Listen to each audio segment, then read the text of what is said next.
kita punya hutang yang cepat ataupun lambat harus kita lunasi. Nah, itu antara tiga itu, antara harus secepatnya melunasi hutang ataupun bersedekah, berinfak ataupun membuka tabungan haji. Nah, itu yang paling prioritas, itu yang mana? Terima kasih Ustaz. Baik, semuanya. Sholat jamaah di rumah dapat pahalanya, dapat. Sama begitu. Cuma dia nggak dapat pahala melangkah masjid. Itu aja. Dua-duanya sama dapat, tapi dia tidak dapat pahala masjid. Itu aja kurangnya, ya kan? Kalau misalkan min kulli khatwatin asru hasanah, kan gitu kan? Satu langkah ke masjid itu menghapus 10 dosa, mengangkat 10 derajat. Itu yang nggak dapetin tuh.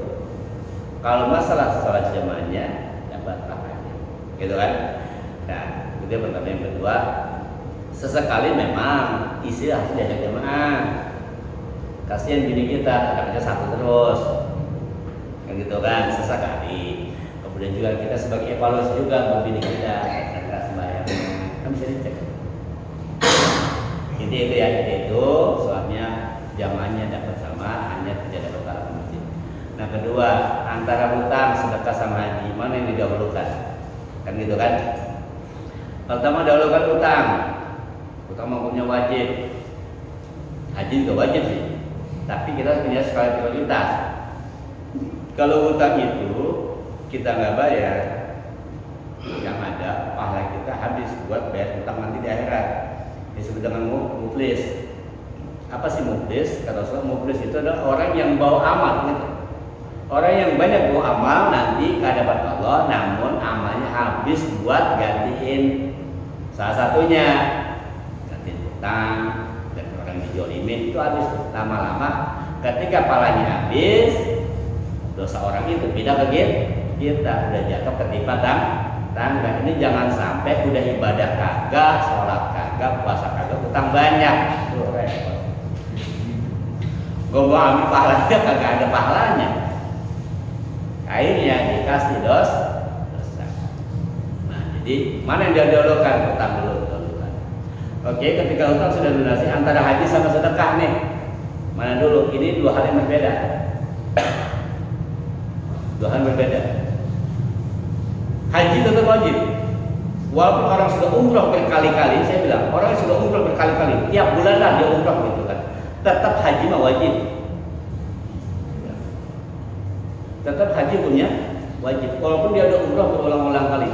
Jangan Anda kira ketika Anda sudah umroh wajib, kalau haji lepas, enggak, tetap. Karena haji dan umroh hukumnya wajib seumur hidup sekali. Wajib seumur hidup sekali. Orang yang haji pas umroh, orang umroh belum tentu haji. Kita nggak bahas ininya. Kita bahas ininya. Mana dulu nih antara sedekah sama haji? Hukumnya jadi sudah jelas. Sunnah tidak bisa ngalahin wajib. Nah, tinggal diatur Pak. Gitu, tinggal diatur nih. Kan sama nyicil juga. Haji nyicil. Punya uang misalnya 10.000 lah taruh, terus 10.000, 8.000 nabung haji, 2.000 sedekah. Insya Allah dari 2.000 itu bisa nutupin yang puluhan juta nanti nih buat haji.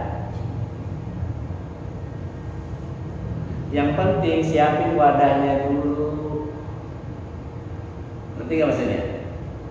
Rekening haji itu kita sedang menyiapkan wadah. Ya Rob sama haji, kan pakai duit, ya mana tempatnya? Belum ada lagi, mana mau ngasih. Kalau pengen buka dulu wadahnya, buka rekening, nanti Allah yang nambahin deh. Jangan mikir pakai otak deh kalau masalah ginian mah, ini dua logika. Udah banyak cerita. Jadi saran saya dulunya kerjaan. Ya, sedekah ongkos, haji jangan sampai sedekah terus, gitu. Atau kita haji laku, kagak sedekah. Takutnya dipanggil duluan. Ini kita amalan BKP-nya nggak ada nih. Rekaman sunnah.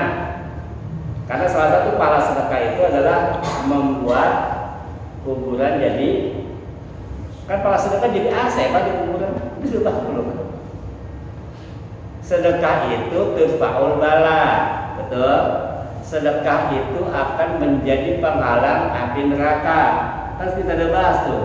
Nah, makanya saya bilang bagi dua atau deh.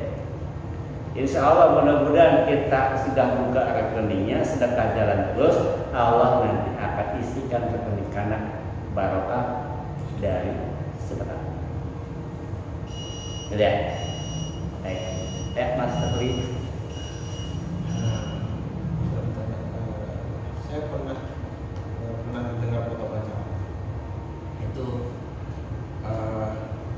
sebelum sholat id, tidak ada sholat sebelum sholat id. Saya pernah dengar. Jadi kalau kita misalnya sholat, misalnya kita sholatnya idnya itu di masjid, itu pun tidak boleh itu sholat tahiyatul masjid, karena tidak ada sholat sebelum sholat id. Itu yang pertama. Yang kedua kaitan dengan haji tadi, tentang Islam yang mana seperti kita ketahui haji itu kan rukun Islam itu terus diwajibkan. Tapi seperti kata Ustaz tadi juga banyak pahala yang nilainya sama tuh dengan haji dan umrah tadi. Iya. Seolah dan kita tahu juga kapasitas untuk orang haji itu kan juga terbatas dari sekian banyak manusia. Jadi seolah itu kayak Allah ngasih jalan lain kan untuk kita berhaji dengan apa? Yang mau saya tanyakan, apakah kita harus berhaji secara fisik atau kita cukup mendapat amalannya secara amalan hajinya, sehingga kita menutupi kewajiban itu. Yang kedua. Yang ketiga, tadi saya berada kaitannya dengan hukum keseimbangan. Saya juga pernah dengar tuh kaitan dengan itu. Nah, saya bercermin sama diri saya pribadi. Itu ketika saya tuh sebenarnya agak jangan-jangan saya tuh banyak kemudahan-kemudahan yang saya dapat sekarang ini jangan-jangan akan dikembalikan dengan keburukan, diburukan karena saya udah terlalu banyak mengambil kemudahan gitu. Padahal kondisi saya yang sekarang ini itu bukan saya tiba-tiba saya mengambil pilihan-pilihan mudah gitu. Saya dulunya saya mengambil pilihan-pilihan sulit sehingga pada saat sekarang saya mendapatkan sesuatu yang lebih mudah dalam melakukannya gitu. Bukan karena sekarang saya jadi lebih mudah, bukan menafikan orang-orang yang bekerja lebih keras, enggak. Saya kenapa tidak mau bekerja lebih keras seperti yang orang lain? Karena saya dulunya saya sudah bekerja keras sehingga sekarang ini saya mengambil manfaat sehingga saya bekerja lebih mudah. Apakah itu terkait dengan hal yang tadi? Gitu. Itu kesimpulan tadi. Saya takutnya saya hanya berprasangka saya kan bekerja lebih keras dulu nih. Gitu. Saya bekerja lebih mudah. Jangan-jangan salah prasangka saya gitu. Ternyata nanti malahan yang saya mudah sekarang ini akan digantikan dengan sesuatu yang lebih sulit di kemudian hari gitu. Gimana Pak? Pertama masalah sholat itu yang saya pahami itu suruh ya tetap ya suruh. Saat itu kan saya kan tujuan 7-8 lah gitu. Berarti ada sholat. Nah, kemudian sholat ada masjid itu tetap ada. Masjidnya saya pahami. Itu aku di lapangan ya. Ada sholat yang di lapangan. Ya. Kalau sholat di lapangan, sholat kalau sholat apa nggak paham. Atau sholat di jalanan nggak tahu deh. Baik, terima kasih. Kalau untuk jalan nanti coba jadi lagi ya. Untuk lebih meyakinkan lagi Mas. Ini PR Mas saya. Itu yang pertama. Yang kedua masalah haji dan pahalanya yang itu yang mana atau orang kalau udah dapat ini kenapa juga kan gitu kan harus haji juga secara fisik apakah